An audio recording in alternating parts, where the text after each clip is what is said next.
Hey everybody, I'm Zach. And I'm Jesse. And you're watching Tesla Time News. Episode 310. On Now You Know.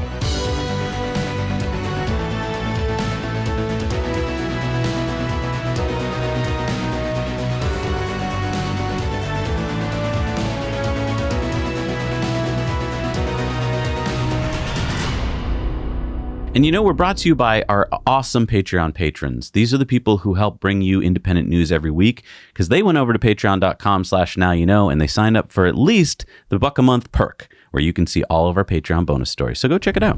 And this week's episode is sponsored by Blinkist. I just started blinking. Is that a word? The 9 books from Elon Musk's reading list. Wait, what? Now, you've probably heard us tell you about blinks before. Right. You can think of a blink as a condensed book. It's so short that you can either just read it or listen to it in less than 15 minutes. Right. So Blink put together 9 books that Elon has tweeted about, like Walter Isaacson's Steve Jobs. Walter Isaacson happens to be a Patreon of ours, by the way. So let me see what's on the list. This way I can check out blinks of these 9 books and see which ones interest me. That's great, because I've got so much to do in my life. There's so many books out there. How am I supposed to find the ones I'm interested in? Yeah, blinks let you quickly see if you're interested in the topic.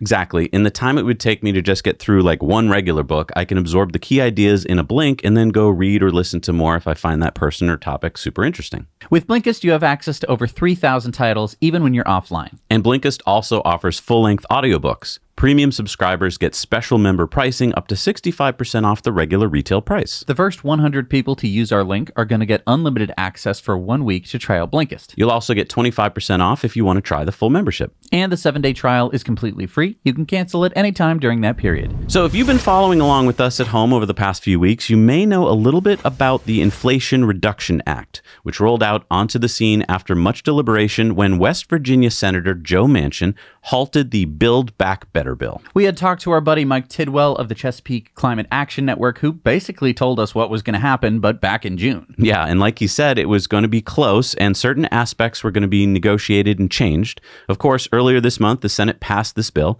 and on Friday of last week, the House also passed this bill. It's now up to the president to sign, but he's been pushing for something like this his entire presidency.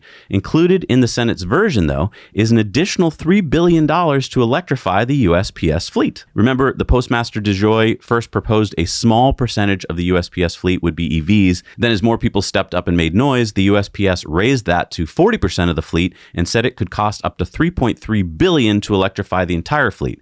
So the Senate added $3 billion in funding, and the USPS has said, we expect the electric portion of our fleet to evolve upward. That's political speak for, okay, we'll do it since you're forcing us to. Well, hey, I mean, I'm glad that this bill has some things in it that I like.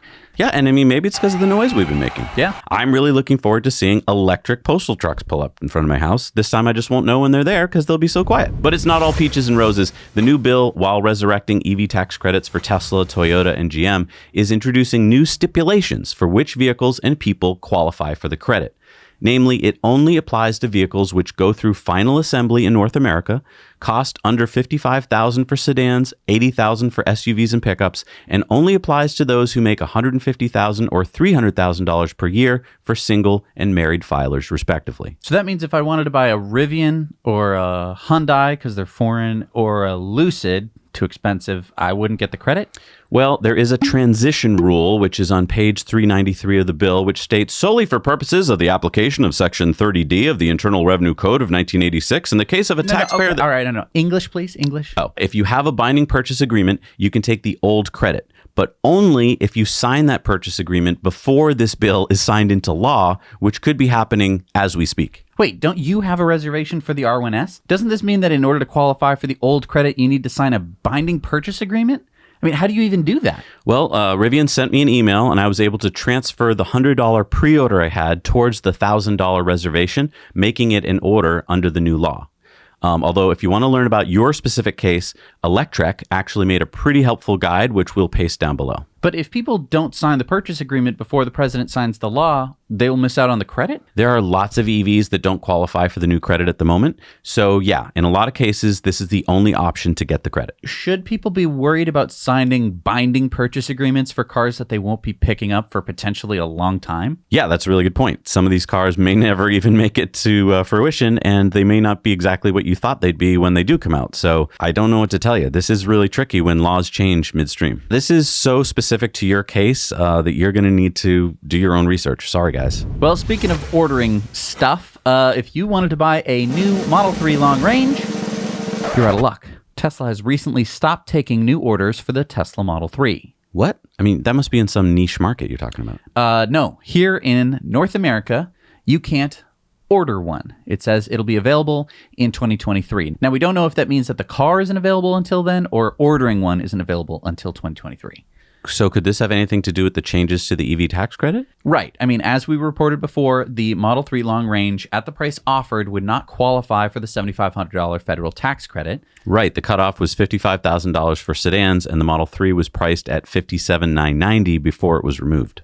Now, the new credit applies to vehicles delivered after January 1st, 2023. So do you think that we'll be seeing a differently configured Model 3 next year? Right, because if Tesla can bring the price down by $3,000, then that could bring the price down another $7,500. That would mean a $47,500 Model 3. And that's close to what the Standard Range Plus costs today. If they could make a long-ish, range-ish Model 3 that costs just under the $55K. Maybe that's what they'll call it. The longish, range-ish Model 3. But even if the Model 3 is sold out to the end of the year anyway, isn't demand already high enough? I mean, can't they just keep the price the same? Because if they were able to get the tax credit, wouldn't the demand be even higher? Well, yes. I mean, as we've said before, if you can lower the price of a car by $5,000, twice the number of people are going to be able to afford it. This means that if, and I want to stress that we're just conjecturing hard here, if Tesla can lower the price from $58,000 to below $55,000, which then the government subsidizes you down to $47,000, that would be essentially quadrupling the demand overnight. This would likely increase the backlog from about 6 months, which is what we had been seeing before, to well over 2 years. But if we're talking about just North America, Tesla could be ramping up GigaTexas Model 3s. Right. Now, GigaTexas has been solely focused on Model Ys, so I wouldn't expect a huge change to that by the end of the year. But again, let's just take a step back. All Tesla has done is remove the option to pre-order the long-range Model 3. It doesn't mean that they're going to do anything necessarily. Anything beyond just reporting that they've taken it off the list is conjecture. But what an enviable position that they're in, that they can basically pull a product and wait and see because they already have so much demand for it that they already have a huge back order of it. So I'm going to rant on this next story. Rant alert! So, shithead Dan O'Dowd is back on TV again because he's paying to run an ad aimed at asking Congress to shut down full self-driving. In the ad, they show a Model 3 driving down a cone lane and hitting a child-sized dummy. The problem with the ad is it doesn't show the car being in full self-driving, only traffic-aware cruise control. Even in the crappy 480p quality, you can obviously tell full self-driving is not enabled. So you scroll down to the comments to see what people... it's disabled. They're disabled. No comments. And the likes and dislikes are also hidden. Darn. Not getting too many subscribers there, Dan, are ya? But someone seems to have been able to scrounge up another unused clip of this test, which shows that the car is in full self-driving. However, take a closer look. What aren't we seeing? The bottom of the screen. And guess why that might be important? Oh, the bottom of the screen is usually where the on-screen warning telling you that your foot is on the accelerator lives. Oh, scary, scary. Oh, what aren't you f***ing seeing? Because you can be in full self-driving and have your foot on the accelerator, and guess what? You are overriding full self-driving. Full self-driving will still try and do its best, but if it's in a coned lane going down towards a child and you're flooring it... That's the result you get. And would you believe this? That there's 2 other clips of the other tests. The other tests that this study has conducted, that Dan O'Dowd has conducted. And would you believe it? There's a warning on the screen in both of the other clips.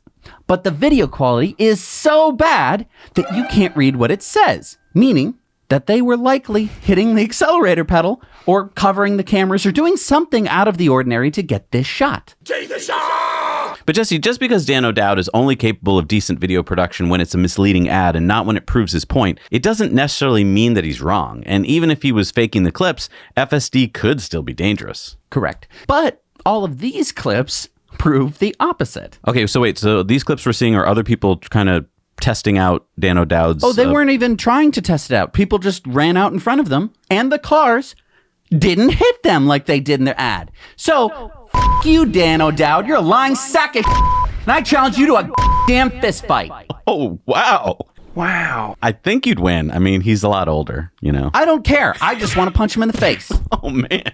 Because this isn't just a fun little feature or some stupid little gimmick. This is the future of full self-driving technology that we're talking about. This could mean life and death. Let me tell you what I'm talking about. There were roughly 43,000 road fatalities just in the US in 2021. That's about a 0.013% chance. That means, look at the view count of this video.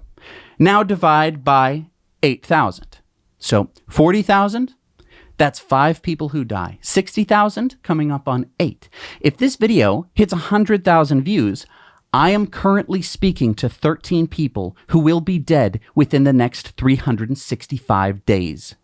And one of those people could be you. So that is why, Dan, I think we ought to step outside. Because you're trying to do the equivalent of stopping the cure for pancreatic cancer. That's right, similar fatality rate. And we've mentioned this before, but this ghoul has a direct conflict of interest. He is the founder of Green Hills Software, which makes the software platform Integrity. How ironic. Which on their website says Green Hills Software is helping automotive companies achieve the safety and security necessary for production level ADAS and automated driving systems. So you have a person who has a direct conflict of interest with full self-driving because Elon has already said that if full self-driving works, they can license it out to other car companies, right, which would hurt Dan O'Dowd's business. Right. So Dan O'Dowd is trying to slow down the leader in full self-driving technology, which, as I've just mentioned, could save your life sometime. And he's not even doing a legitimate test. He's faking it. It's fake. It's, if you think about it for longer than 8 seconds, you will realize that this is a fraud. I know. And the sad thing is it's kind of worked. I mean, look at this article from The Guardian, which just took his test hook, line, and sinker. And Elon said The Guardian swallows scam video, hook, line, and sinker. And then Dan O'Dowd tweeted out, Elon swallows scam article, hook, line, and sinker. Fred Lambert from Electrek fabricated the story, claiming FSD was never engaged in our tests of FSD. The raw video published online clearly shows that FSD was engaged in all 3 tests,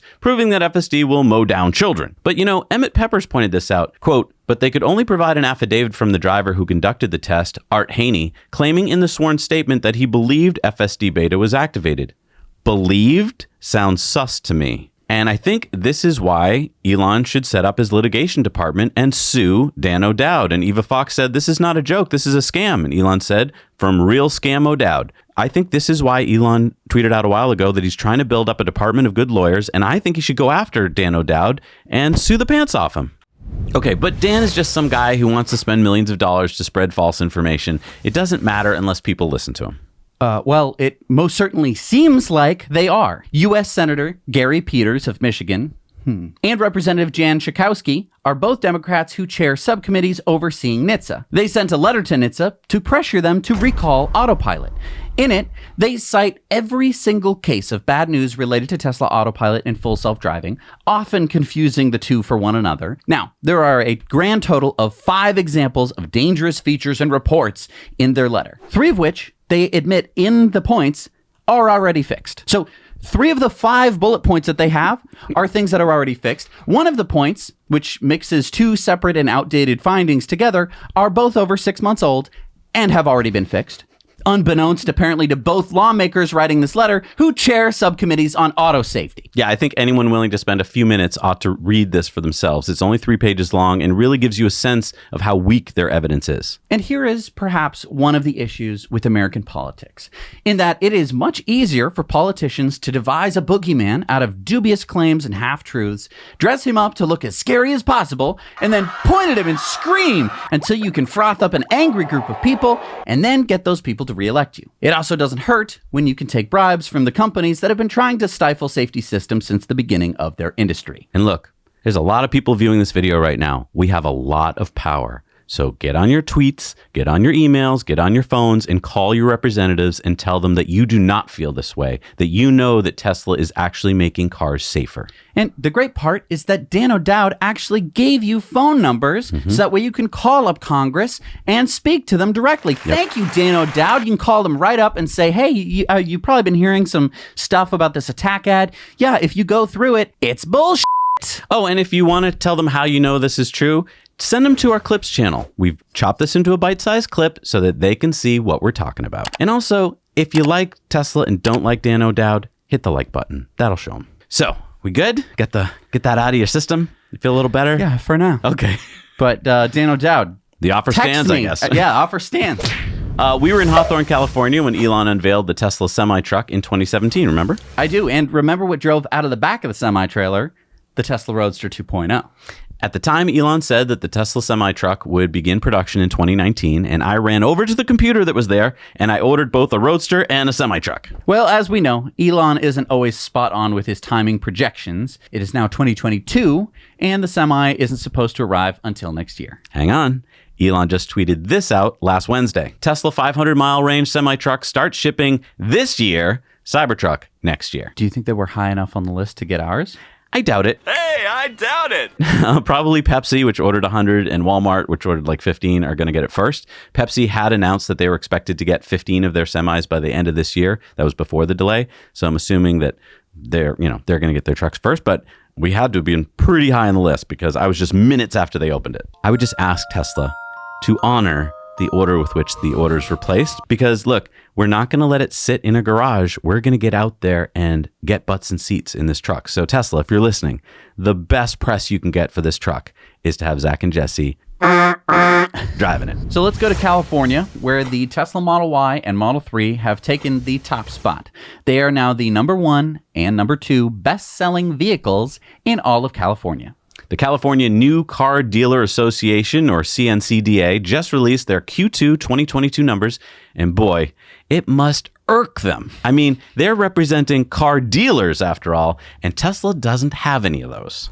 Here are the numbers. The Model Y sold 42,320 units in Q2 to take the number 1 spot, a 54% market share in the luxury compact SUV class. And the Model 3, with 38,993 units, took the number 2 spot statewide and the number 1 spot in its near luxury class with a 60% market share. Which means that in both of those classes, Tesla sold more than all of the other cars combined. And we shouldn't forget about the Model S, which took the top spot in the luxury high-end sports car segment with 5,791 sales and a 21% market share. And even the Model X, which hadn't been produced much, got on the luxury midsize SUV board with 3,791 sold, coming in 4th. So the Model Y and the Model 3, by the way, beat out even pickup trucks for the top spot in California.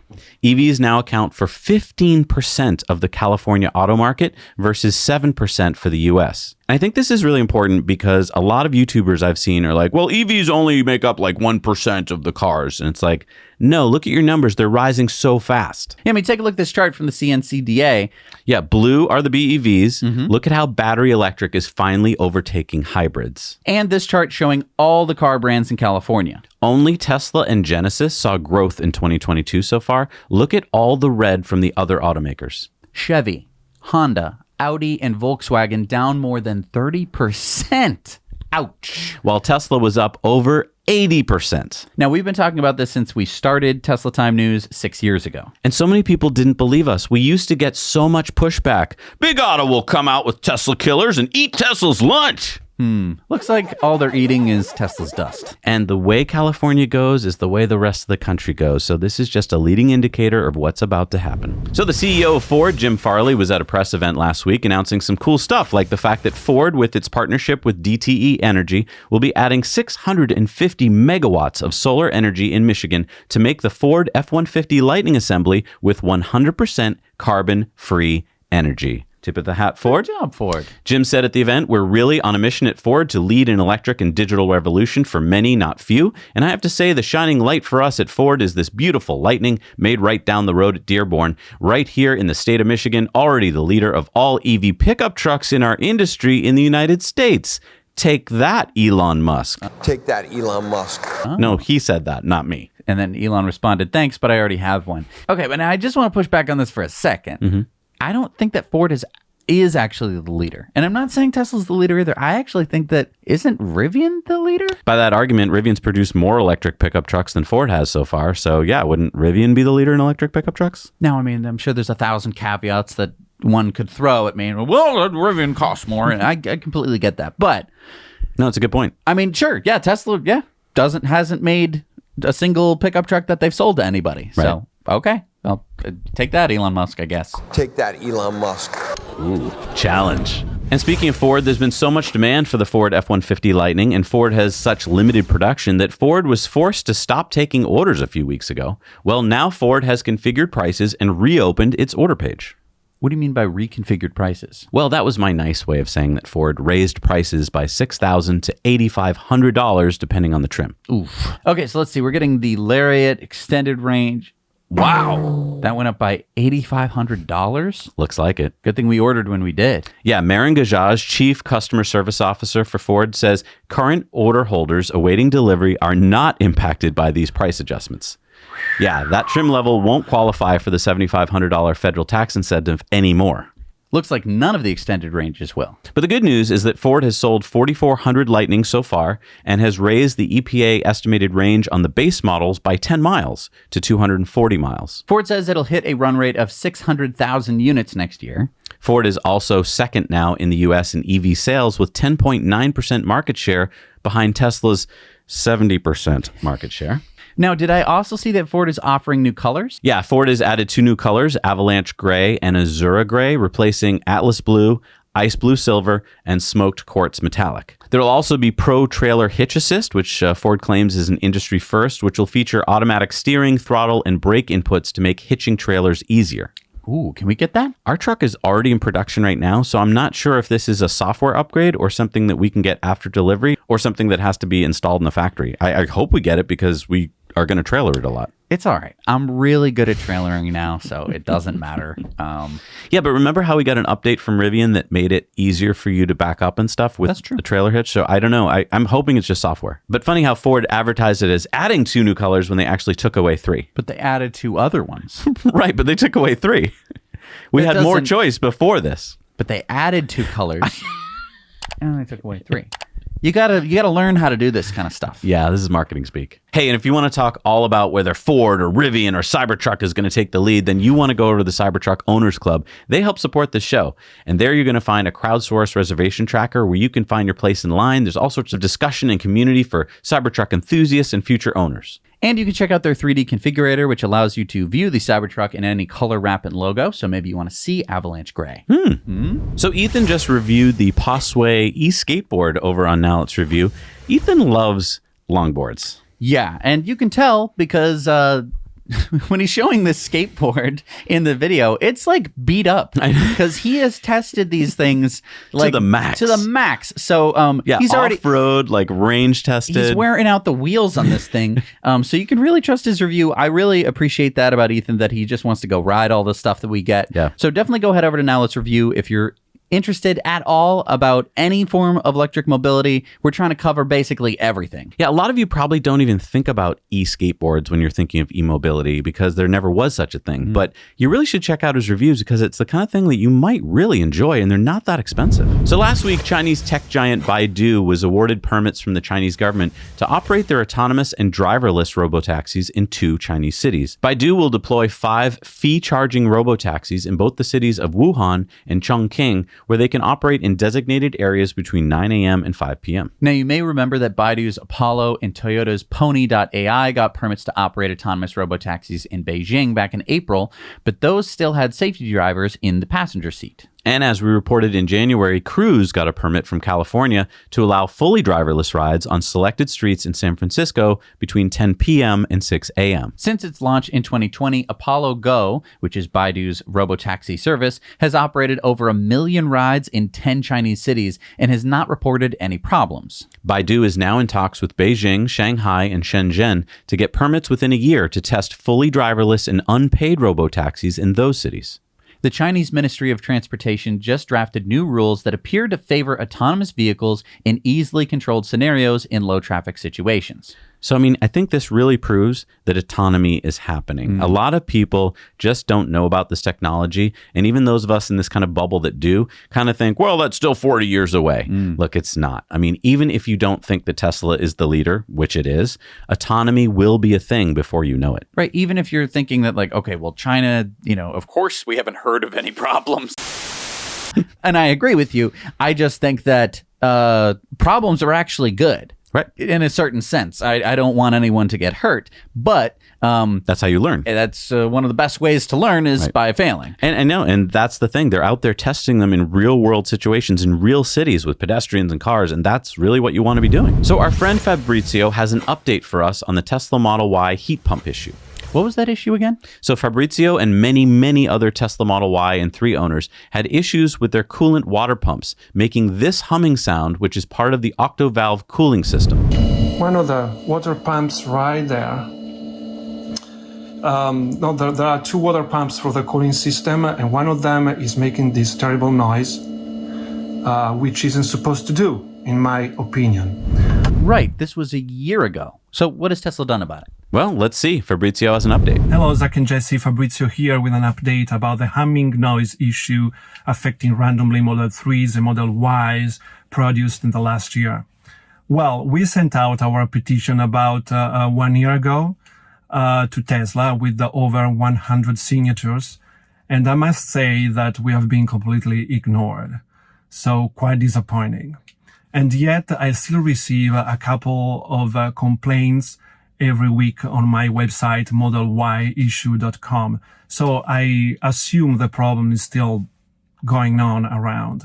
I have no idea how many cars are affected nowadays with this problem, but it's still being around. I'm still collecting signature on my website, modelYissue.com, as well as on change.org. So if I see the problem still going on for the next few months, it is possible we are going to send another petition again with more signature to Tesla.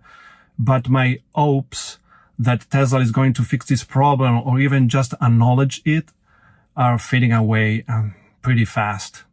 So I'm eager to know your thoughts about these guys. And now you know. All right, so our friend Fabrizio is a great guy. Like, I want you to understand that we know him. We've worked with him. He's not the kind of guy who's just going to make up some bullshit.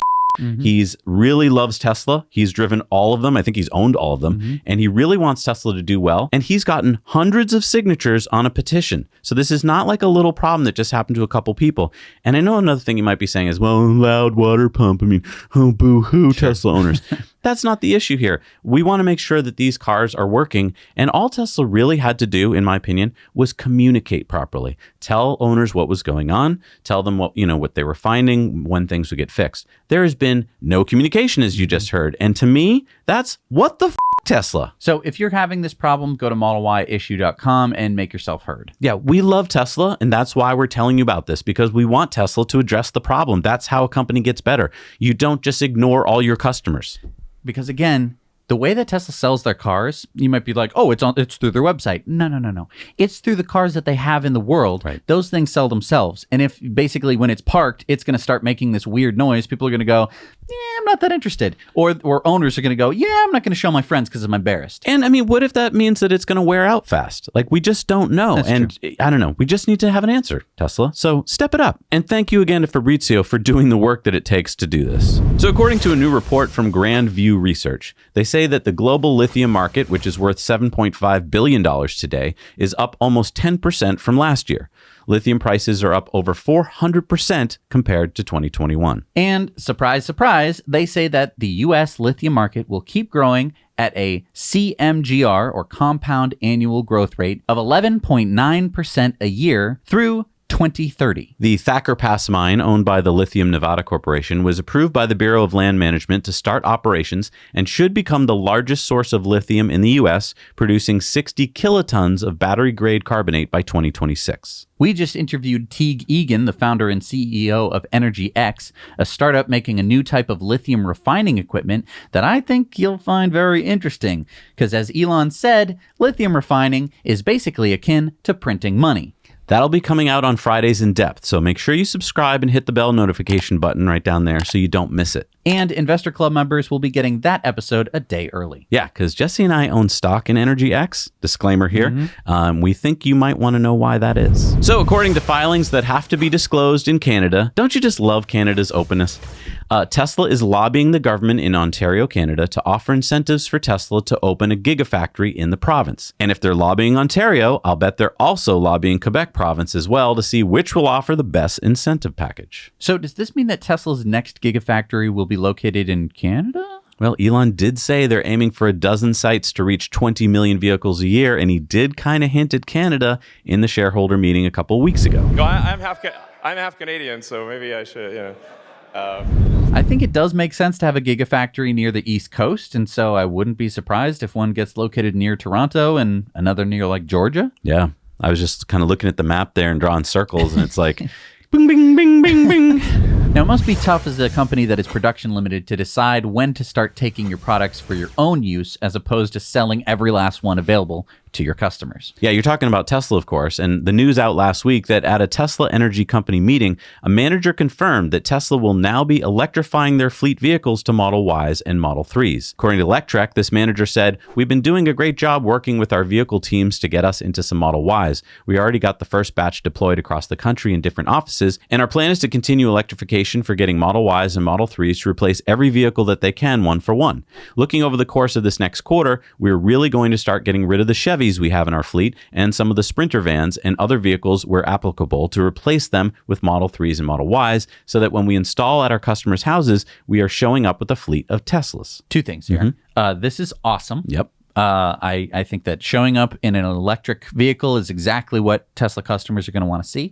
And secondly, Tesla needs to make a van. I totally agree. They don't need to make a lot of vans because they can just use it for all their internal use. So mobile Rangers, Tesla Energy, other stuff that they're going to need it for. Yeah. I think that if they turned on kind of the production that we've seen, like Rivian, barely able to ramp up like with the Amazon vans, I think that it would just be nice, even if it's just an internal vehicle that no one can buy. Even if they started with a mid-size van, almost like a minivan size that was, they Built could make on it, the Model Y platform. Exactly, and they could make it for two different, kinds of groups, like, soccer moms and then like small contractors. I think, again, though, that the Cybertruck is going to fill this niche. I think that anything that a van can do, a Cybertruck can do as well. And speaking of Tesla Energy, it appears that division will be releasing some new and updated energy products later this year. Ooh. At the same internal Tesla Energy division meeting that we just talked about, Seth Winger, senior manager of solar products engineering at Tesla, said, "In 2022, we are heavily investing in Tesla products. I can't say exactly what is coming.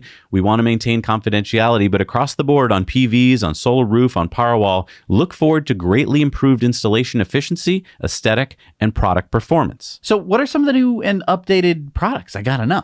Well, it looks like one is an interactive layout experience for Tesla solar customers. They said customers are going to be able to engage with zero-touch layouts. They're going to be able to see a maximum kilowatt design in their Tesla account. So Tesla appears to still be working on this new interface, but based on early testing, they expect it's going to reduce post-permit redesign requests by 20%, utility rejections by 30%, and average handle time, which is like chat, by 10%. So we've been through the solar process with Tesla, well, Solar City, and we have Tesla Solar on the roof. In fact, as always, we're coming to you Tesla Solar powered. So what do you think of this new interactive layout experience? If it means better communication, then I'm all for it. That has always been Tesla's Achilles heel, in my opinion. Tesla seems to know what they're doing, but they often seem to have trouble communicating effectively with customers before, during, and after the process. My guess at how this interface will be able to reduce all these problems is that it'll make it clearer to the customer and the utility exactly what is being planned and what will happen. So is this interface it? Tesla also appears to be ready to release a new updated Powerwall and solar panels. I wouldn't be surprised if we see even higher revenue from the energy division in Q3 and Q4.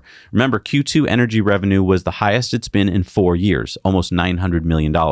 Look at this annual chart of Tesla energy revenue, and you can see that energy earned $2.7 billion last year and could hit over $3 billion this year.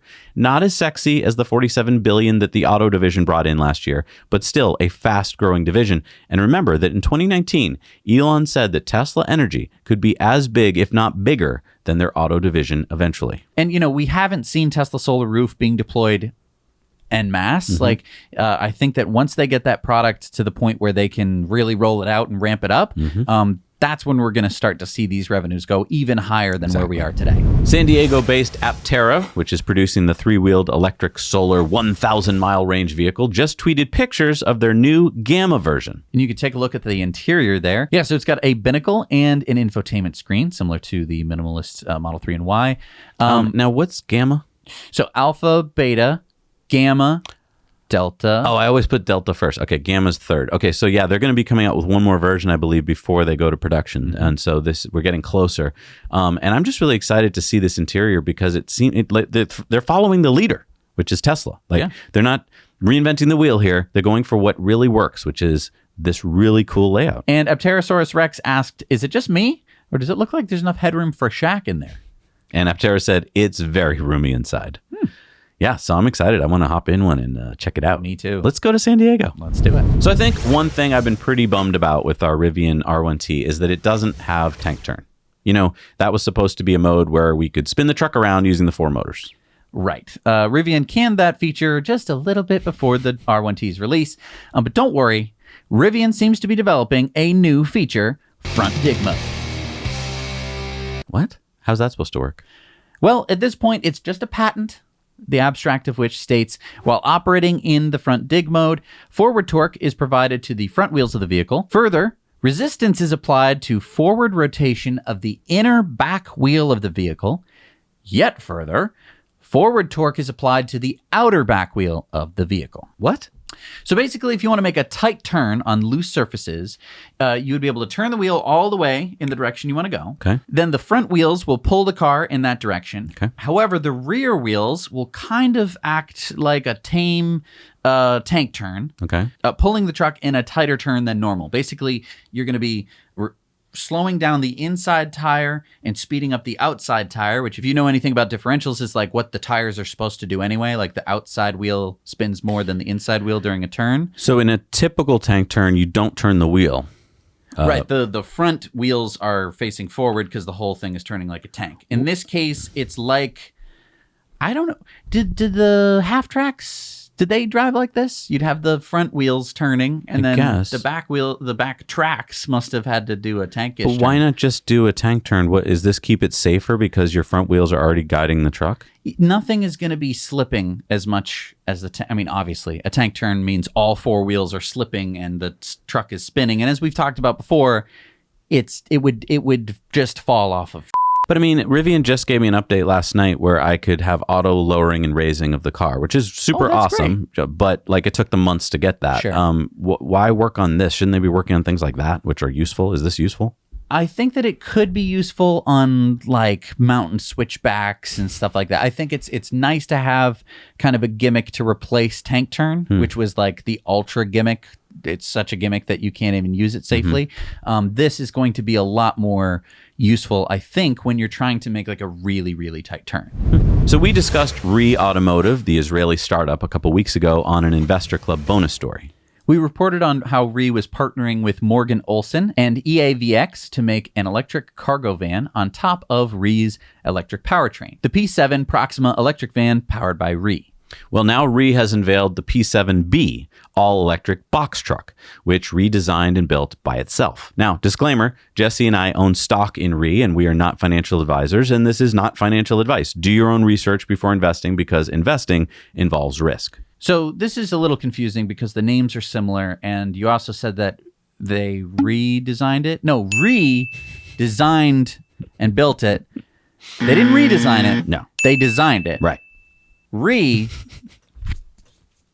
Designed it. Okay, we got it. Okay. And also these trucks look kind of the same. Yeah, this cargo truck is designed and built by but actually it's built by a subcontractor in the UK. So why'd they say they built it? I don't know. What are the specs? 150-mile range, max speed of 75 miles an hour, 19-foot turning radius, which is really good because it uses four-wheel steering, payload of 4,400 pounds, cargo volume of 812 cubic feet, 545 newton meters of torque, and it's due to start chassis production next year in the UK and also in Austin, Texas. What I do think is cool about and why we invested in them is that they don't use in-hub motors. Because one of the things I just want to point out about in-hub motors that can be a problem is if you curb the wheel, you can damage the motor. These motors are behind the wheel, protected by the chassis of the car. And so also the unsprung mass is a lot better. And that's a whole physics thing. But it's a pretty cool design. I just don't know if they're actually going to be able to like keep the costs down and make this to mass production, but I am excited to start seeing actual real-world trucks. And if you spot any of these in the wild, please be sure to send pictures or video over to hello@nowyouknowchannel.com. So the California-based EV subscription service Autonomy has just announced last week that they ordered $1.2 billion worth of EVs from 17 automakers. That's 45 EV models representing 1.2% of the projected U.S. EV production through 2023. Wow, I mean, they even ordered some Subarus. Yeah, pretty much every EV priced between $26,000 and $122,000 that offered telematics. So 23,000 EVs. So what are they going to do with these cars? Well, Autonomy says they exist to expand the adoption of electric vehicles, and we don't think you should be forced to accept expensive long-term debt to drive one. So, for instance, in California right now, you can get a Model 3 or Model Y delivered to your door through Autonomy. You pay month to month for a minimum of 3 months, not really a traditional renting and not really traditional leasing. Now, the average car payment in America right now is $650 a month. Autonomy can get you in a Tesla for $490 a month. By the way, Autonomy bought $443 million worth of Teslas, or 8,300 Teslas. Wow. So if you use Autonomy, please send us your story of how you liked it. All right, it's time for Into the Future, sponsored by our friends at Henson Shaving. And just had another fresh, clean shave this morning with my brand new blade, because blades, let me tell you, razor blades aren't that expensive. The problem is you're buying cartridges, and you can use very cheap, very nice razor blades if you use Henson Shaving, and you can get 100 of those blades for free if you use our code NowYouKnow at checkout. So meet 17-year-old Robert Sansone from Fort Pierce, Florida. He is this year's winner of the largest international high school STEM competition, the Regeneron International Science and Engineering Fair. He won a $75,000 first prize for his work on a synchronous reluctance motor without rare earth minerals. A what? A synchronous reluctance. What? Yeah, so Tesla's Model 3, for instance, has synchronous reluctance motors, but those use permanent magnets. Sansone's design does not. Okay, I mean, I'm sure this kid is smart and all. I mean, he did make a motor from scratch, but it can't be groundbreaking, can it? Well, according to Heath Hoffman, a professor of electrical and computer engineering at the University of Michigan, who has worked on EVs and even consulted with Tesla, Hoffman says he's definitely looking at things the right way. There's the potential that it could be the next big thing. So how long did it take Robert to invent this motor? Well, first of all, this isn't Robert's first rodeo. He has completed over 60 engineering projects in his spare time, and he's only 17, including animatronic hands, high-speed running boots, and a go-kart that can reach speeds of over 70 miles an hour. So he knows what he's doing as an engineer. This motor is Robert's 15th iteration, and now he's working on his 16th. So why is Robert's motor any better than what we have today? Well, Robert is patenting his motor, so he's keeping his secret sauce close to the vest, and I don't blame him. Other synchronous motors have an air gap. Robert's version incorporates another magnetic field into the motor, which increases the saliency ratio and therefore produces more torque. Robert says, I didn't have a mentor to help me, really, so each time a motor failed, I had to do tons of research and try and troubleshoot what went wrong. But eventually, on the 15th motor, I was able to get a working prototype. So Robert tested his motor for torque and efficiency and found that his design had 39% greater torque and 31% greater efficiency at 300 RPM, and even higher efficiency at 750 RPM. But beyond those speeds, the plastic pieces he 3D printed would overheat.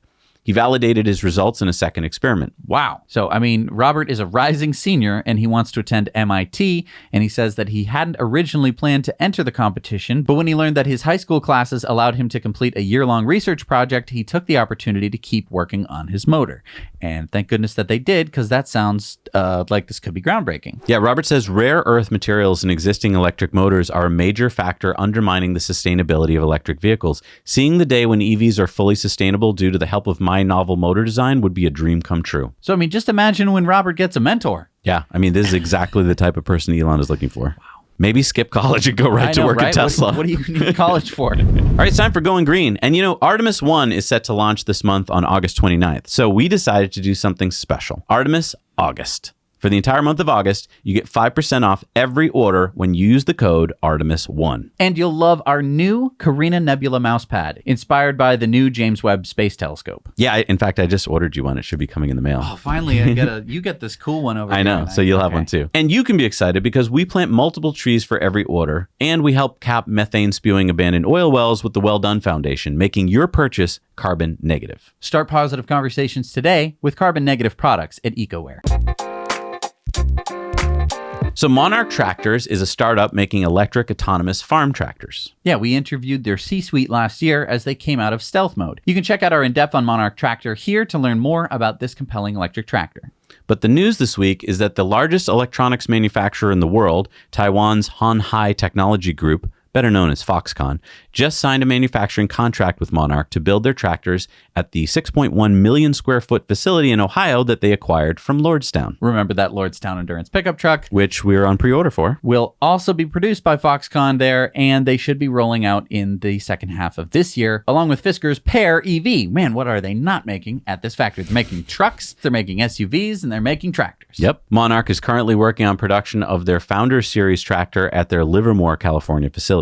Foxconn will be taking on full-scale production of Monarch's electric MXV tractor and the battery packs in Ohio. So the specs on the tractor, 10 plus hours of runtime, 240 volt, 80 amp charging in 4 to 5 hours, 70 peak horsepower, 40 horsepower continuous, autonomous up to 8 tractors at once, so if you can run your whole farm with this, 7,700 pounds of towing, 2,200 pounds of lift, starting price is $58,000, and they begin in Q1 of 2023 with their production. That's exciting. All right, time for Sunspots, and we got our friend Marcus Jew from EnergyPal here to give you an update on what's going on with solar tax credits. Hey, Zach and Jesse. Excited to be back on the show. So my name is Marcus Jew with EnergyPal. We help homeowners across the nation actually get solar installed. We help them identify the right plan for them. We are excited to talk about what's going on in the industry. So last Friday, August 12th, the House of Representatives voted to pass the Democrats' $750 billion inflation reduction bill. So massive investments in healthcare, energy, climate, and it's essentially trying to slash greenhouse gases by 40% by 2030, and some great 10-year consumer tax credits to really help accelerate the adoption of rooftop solar and home battery installations as well. So what does this mean for the industry? The solar industry essentially is able to build on the foundation that's driven over 2 million homes and 1 million businesses to get solar installed. This all started back in 2006 when Obama introduced the federal tax credit for solar. And we're actually, this year, we were in the final, basically 2 years of the tax credit. It was 26% of whatever you pay for solar, you would get back as a tax credit. Next year, that's 22%. And then the year after, it was supposed to be gone. So what this new bill does is it takes the current tax credit of 26%, bumps it back up to 30%, and then rides it out for another 10 full years. So the industry has a super long runway to continue investment, continue growing, continue building scale, driving costs down. And definitely in the long run, even medium term, I think we're going to start seeing solar prices in the industry to keep kind of going down. However, an interesting point, the industry needs this incentive. I mean, it's been pretty tough, right? With permitting costs increasing to supply constraints to financing increases, it's all been pushing the industry to raise prices. And, EnergyPal, as our platform, we're like a technology-enabled human platform. We help people actually get solar installed. We work with lots of installers and we have a unique advantage, and we can see that there's been these price increases. We know of price increases coming down the road. And so what this does is it allows homeowners, like real end consumers, to actually still see similar or better even kind of incentive to get solar installed when the utility rates keep rising and going up, right? So we're really excited about this. Definitely people should not wait for next year to get solar, because you can get the tax credit for basically this next tax season for yourself. And, we're actually seeing in the first time in the decade, prices of solar going up. So this will help kind of stem that price increase that's been going on. So, at EnergyPal, we have the largest selection of of options and brands and solutions that we can do. We're really excited about the industry. We're really looking forward to seeing the growth that's going to come out of this bill, and excited to stay on the solar coaster here. Thank you so much, Marcus. So great to be hearing directly from EnergyPal. Again, they can help you put solar on your roof, and they talk to multiple different installers so they get you the best price. Yeah, so head on over to EnergyPal's website. We got their link down below. Tell them that Zach and Jesse sent you. And remember, they do all that work for free. But we've had many people write to us from Europe and ask how they can go solar. We've had many questions about incentives and payback periods and how many solar panels they need. Well, I'm happy to tell you that we're working with our friends at Svea Solar, one of the largest solar companies in the world. Now, you might remember from my recent trip to Spain, they are solarizing our producer's beautiful house there, Casa Castle in Marbella, Spain, with Svea Solar. So if you live in Europe, Sweden, Germany, Spain, the Netherlands, Belgium, with more countries coming soon, reach out to Svea Solar at the link below and get this. We got them to offer something special for Now You Know viewers. So you can choose to either prepay your solar energy solution and get an EV charger with a 50% discount, or you can select the pay-as-you-go solar energy solution, basically leasing with no upfront fees, and get the first 6 months for free. So use our code down below, get one of those perks for yourself if you live in Europe, and start going solar, because I'm telling you, you're going to feel so good when you do it. And you're going to save a lot of money. All right, it's time for our video contributor stories. And remember, we need your stories. So send them in to us 2 minutes or less, not 2 minutes or more. Shoot them in the landscape with good audio, no music, and send them to hello@nowyouknowchannel.com. Let's see what we got this week. We've got Roberts from Latvia, and he shares his experience with an electric lawnmower.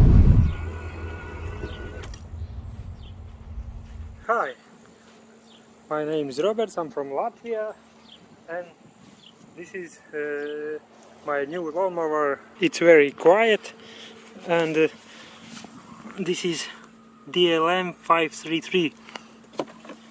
It needs 2 batteries to run. You can put it 4, but I prefer to have 2 batteries. I'll tell you why. And this is 53 centimeters wide and very quiet. It goes just by itself, and when operating, very quiet. And you can operate with 2 fingers. It's self-propelled. Everybody asks me about batteries. How much do they last? How much can I lawnmower?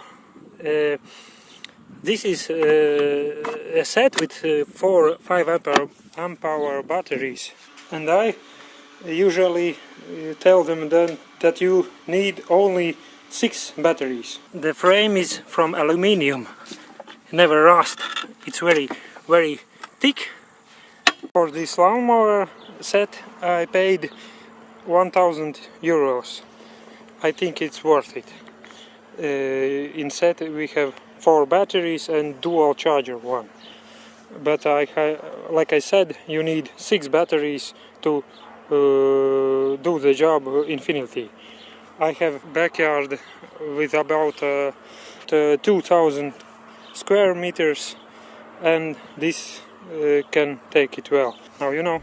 I love that. That is so. I love electric lawnmowers. I feel like so many people don't even know about them. So thank you for sharing that with us. All right, it's time for our Patreon bonus stories. We got a whole bunch of bonus stories, and we got a whole bunch of Investor Club bonus stories. You wrote a lot of Investor Club bonus stories this week. Yeah, there was a lot of things in my mind I had to get out. So yeah, if you want to join us over on patreon.com/nowyouknow, you can join us for as little as $1 a month to see our bonus stories. But if you want to join the Investor Club, which I urge you to consider, go check that out.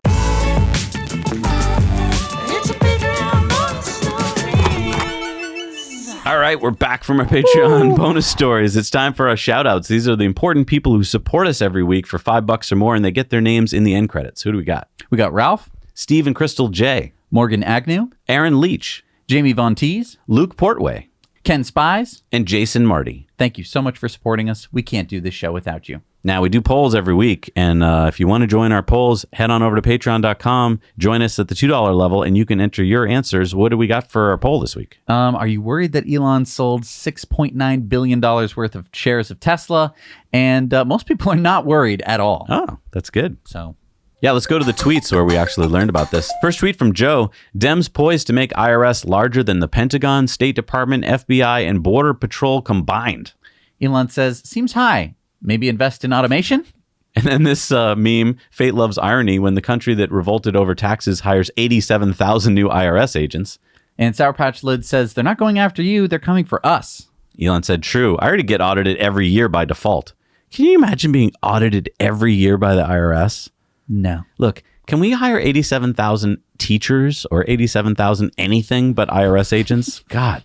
Doge Designer tweeted out this little meme of Elon in 1995 fixing his BMW. And then in 2022, Elon fixes the entire 160-year-old automotive industry. Eric Berger says, per Bryce Space Tech, SpaceX doubled the world in terms of up mass to orbit during the Q2 of 2022. And just take a look at this chart. The top thing in white, that's SpaceX. And you might be saying, oh, what's that other chart? That's a blow up magnification of the other stuff that you can't see on the chart because it's so tiny. And Elon said SpaceX Falcon team is fire. Yeah, I mean, 158,000 kilograms of spacecraft up mass versus their closest competitor, which is China, at 38,000. And then look at little ULA in blue. Oh, you're so cute, ULA. Holmar's catalog said Tesla is just killing it. And yeah, Fremont's the largest auto producing plant in the U.S. Elon said Tesla Fremont team is kicking ass. Sawyer Merritt said, breaking news, Elon Musk has filed a total of 6 Form 4s with the SEC tonight, showing that he sold 7.9 million Tesla shares worth about $6.9 billion. Weighted average price was $869. The sales took place on the 5th, 8th, and 9th of August. And Elon, are you done selling? Elon said yes, in the hopefully unlikely event that Twitter forces this deal to close and some equity partners don't come through, it is important to avoid an emergency sale of Tesla stock. Cybertruck says, so if the Twitter deal doesn't close, will you buy Tesla stock again? Elon said yes. Tesla owner Silicon Valley said, have you thought about creating your own social platform if the Twitter deal doesn't come through? Elon says x.com. And then Elon tweeted out another orbital plane of polar satellites. That's 46 Starlink satellites to orbit. And not just any old orbit, polar orbit, which means it's Santa Claus. This is how he's going to know if you've been good or bad. I was wondering kids. How he did that. Yes, It's Starlink. Well, it used to be a lot slower. Yeah. Now Santa gets to relax because his list is going to be updated way faster. And Elon tweeted out adding the 13 inner engines. And then he said, Twitter. Well, those aren't tweets from Elon Musk. That's Elon. Here's a little bonus room where you can get something. Whoa. I wonder if it's cryptocurrency. Shady URL. My favorite. And then Elon tweeted out this meme. Just read the instructions. Have you tried turning the economy off and then turning it back on again? And then, of course, congrats Giga Shanghai on making the millionth car. Total Teslas made now over 3 million. And that's a picture of 9,000 Teslas ready to export on ships from Shanghai. Tesla Shanghai has made 1 million cars. That was quick. Mic drop. All right, it's time for community mail time. Community mail time. And remember, send your stories, your photos, your videos in to hello@nowyouknowchannel.com.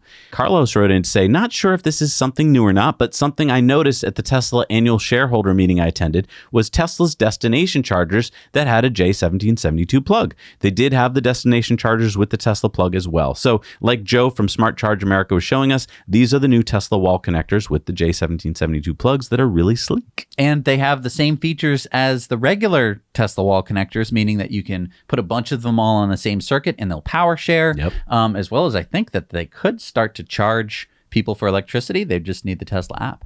Mike sent us these pictures of a totaled Rivian he saw, calling Rich and Steven at Rich Rebuilds channel. That's right up your alley, guys. Let's get it. Let's do it. Oh, I thought that they had crashed that. Oh, no. Tanner said, I haven't seen a Rivian in person until this week. I saw one 2 days in a row in Dallas. Also thought I'd attach a photo of the new wrap on my car. 119,000 miles on it. It's wrapped Sakura pink and bronze chrome delete. Wow. Ooh, that's fancy. Lauren said, saw our first Polestar at an EA charger in Colorado Springs, Colorado. Thought I'd share a photo. It charged super fast with a 350 kilowatt charger. Hang on. I looked up the specs of the Polestar. I thought it only charged 150 kilowatts max.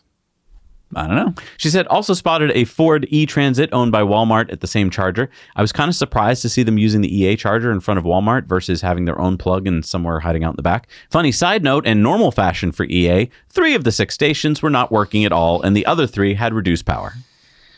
Darn.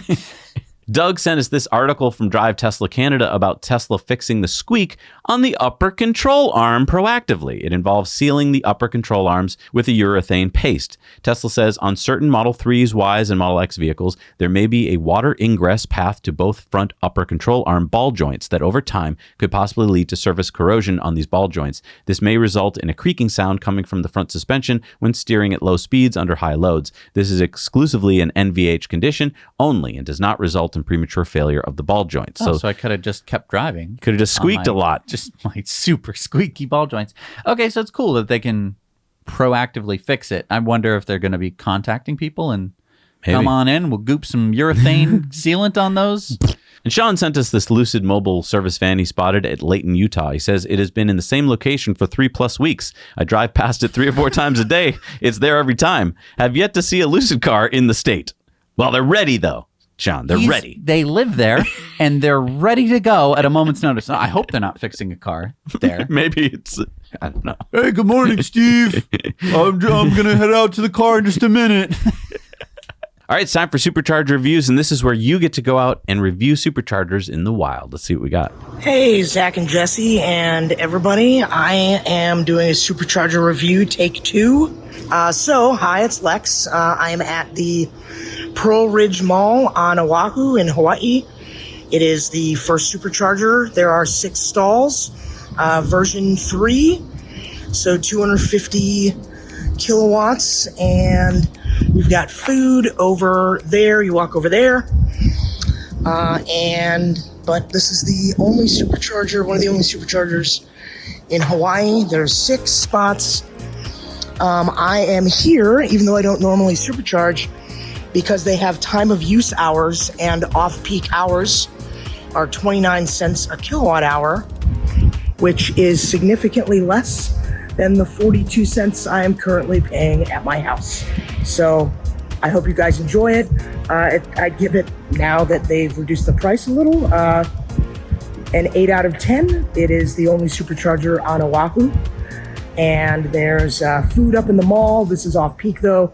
The only place is a Long's Drugs, a CVS, for food and stuff. But yeah, it's solid. I've gone here a good bit now. Thanks, guys. Hi, Zach and Jesse. Jim here. I'm at the Perth, Ontario Supercharger. You can see there lots of places to wine, dine, and go to the washroom. This is an 8-stall, 250 kilowatt station right here, right on Highway 7, the Trans-Canada Highway. And if we go around the back there, we can see all the different stores. There's an independent grocery store, liquor store, you name it. It's all here. On a scale of 1, there's gas stations too. If you're driving a nice vehicle, right across the street, there's a police station, Ontario Provincial Police. I'd give this location a 10 out of 10. It's got everything. Now you know. Hi, Zach and Jesse. This is Thomas, also known as Tesla Tom, here in Germany. I want to give you an update of the Supercharger here in Hilden, where the highway crossing from the Highway 3 and Highway 46 is, and we have a very special gift from Tesla here, because we now have also a pool for refreshing in the summertime, and I will show you. So here is a pool. You can use it while your car is charging, and during this time you are free to use this pool. And you can see with the nice weather here, there are a lot of people doing this already. You can see we have a lot of Tesla stalls, also Fastnet stalls, so plenty of opportunities to charge the car. For the personal convenience, we have a seat and greet bakery, where you can buy some food and some coffee and everything you want or you need. Alongside to the Superchargers, we also have the ability to load the car with AC. We have the Fastnet chargers, where all the other cars can load. Seems we have also a Twizy meeting Finally, with the pool, I think it is a 9.5 of a 10 because we have the pool as requested. We don't have a DJ, but you can see the community feeling here around and hear the music, perhaps in the background. It is close to a 10. Okay, Zach and Jesse, now I'm done and I have to rest at the pool bar here close to the pool. Now you know. Hey, Zach and Jesse, AJ and Ayana here, and we are at a 8-stall, 250 kilowatt charging station here in Farmville, Virginia, on our way to my mom, her grandma's birthday. We are in a rented Model Y long range that we got from Hertz. I've had this for about like 4 days of renting, loving it so far. The little one is enjoying it as well too. We are right behind a Sheetz over here, so obviously plenty of food options as well. We are kind of like in our own little area back here, so very nice. Not a lot of crowded or anything like that. There are some other options, but honestly, with the Sheetz being right there, you got a ton of food options. We're right off of 460 East, so really easy. And I would probably say, and it's a car wash. I might actually do that here in a second, but out of a 10 being the highest number, how would you rate this, babe? A 9. A 9? Okay, so she says it's a 9. So, now you know. Say now you know. Now you know. Thank you so much for doing Supercharger reviews. It's really fun to see Superchargers as they are, usually working 100% efficiency all the time. So that's great. Thank you so much for sharing those. You can share your reviews at nowyouknowchannel.com, which is our website. All right, let's see what we got for new Superchargers out in the world. Got number 28 in Michigan, the 12-stall version 3 in Detroit, Michigan. Number 48 in New Jersey is the 12-stall in Avenel, New Jersey. The 12-stall in Alice, Texas. Number 8 in Mississippi, the 8-stall in Vicksburg, Mississippi. Number 10 in New Hampshire is the 8-stall, 150 kilowatt in West Lebanon, New Hampshire. Number 83 in Texas is the 12-stall in Harlingen, Texas. Number 11 in Louisiana is the 8-stall in Ruston. Number 32 in Georgia is the 12-stall in Albany, Georgia. And number 294 in California is the 12-stall in Castaic, California. Number 137 in Germany, number 846 in Europe, number 3616 in the world is the 18-stall in Wernheim, Germany. Nice. Woo! And you made it to the end of the show, and so did we. And I want to thank all of the amazing patrons scrolling by here. These are people who support us for $5 or more a month. If you want to get your name on the end credits and get a shout out, you can sign up on Patreon for the $5 level or above. And we've got lots of other perks on the above levels. Because, I'm going to be talking about a lot of stuff with you on the Investor Club bonus stories this week. Yes. A lot of interesting news is taking place, a lot of things to be thinking about, a lot of ways to make money, and we know about them in the Investor Club. So that's a good place to go to invest your money. And I want to thank members of our book club and also the live stream. We had a great 2 live streams with our book club and our live stream last week. That was so nice. We're going to be posting the live stream video coming up very soon. Thank you so much for joining us. And we're going to have to pick a book soon. So if you want to choose which book we're going to choose, maybe it's going to be one of Elon's books. You can join us over on the book club and tell us what you think. Yeah. Thank you so much for being part of the show. I really appreciate it. We're coming up on episode 312 in a couple weeks, which is going to be our 6th anniversary show. And I'm just so excited that we've been able to do this every week. And it's really only because of you. So, please pat yourself on the back if you're already one of our supporters or subscribers, because you made this possible. We'll see you next week. Now you know.